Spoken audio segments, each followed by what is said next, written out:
When things feel like they're going poorly, when we feel like we're screwing up or making mistakes, welcoming in self-compassion and self-understanding can often feel downright impossible.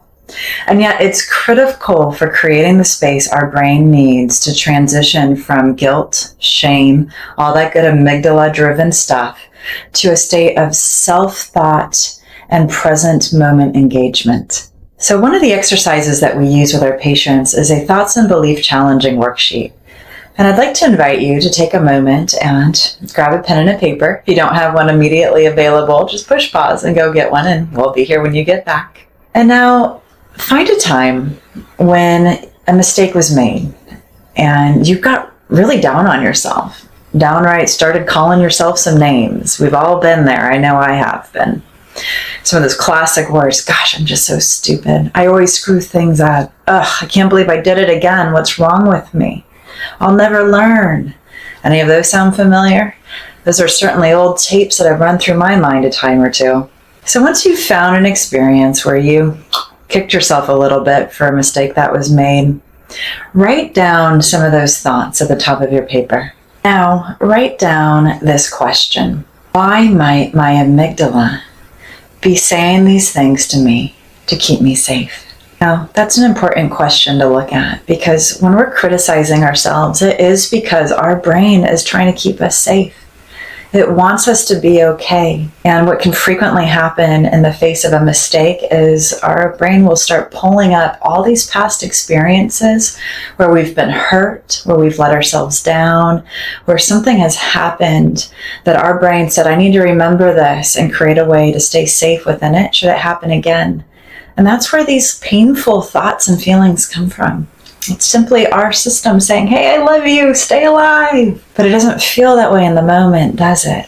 So asking yourself this question is so valuable and important, because it gives you the opportunity to step back and have an objective, larger framework around what's happening in this moment. So under that question, why might Amy be saying these things to me to keep me safe? Just write down 3 numbers, 1, 2, 3.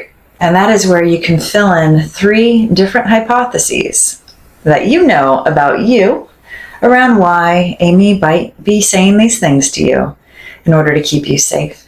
And frequently those tapes belong to your past. They might be the voices of old people in your world that mattered and that you felt as though you had to do something in order to make things okay with them or to please them in order to be safe. Our young selves do this all the time. As a child, we look towards our primary caregivers for safety, and especially if they're critical or rejecting or harsh, our amygdala will make up all sorts of stories about how we are wrong so that we can have agency to create change and not be wrong in the future in order to stay safe. Fascinating, isn't it? Our brains are so counterintuitive. Now, the second question that I want you to write down is, how can I respond to Amy from a state of compassionate understanding and love? And same thing, write down 3 numbers, 1, 2, 3. And here you're simply going to create 3 different and unique ways that you can give yourself some loving care, because you're really just trying to stay okay and keep going forward.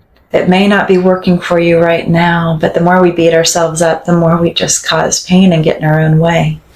So let's lean in with self-compassion. And I highly recommend doing this exercise anytime you start to beat yourself up or call yourself a name. Take a breath, step back, and say, hey, Amy, what's going on?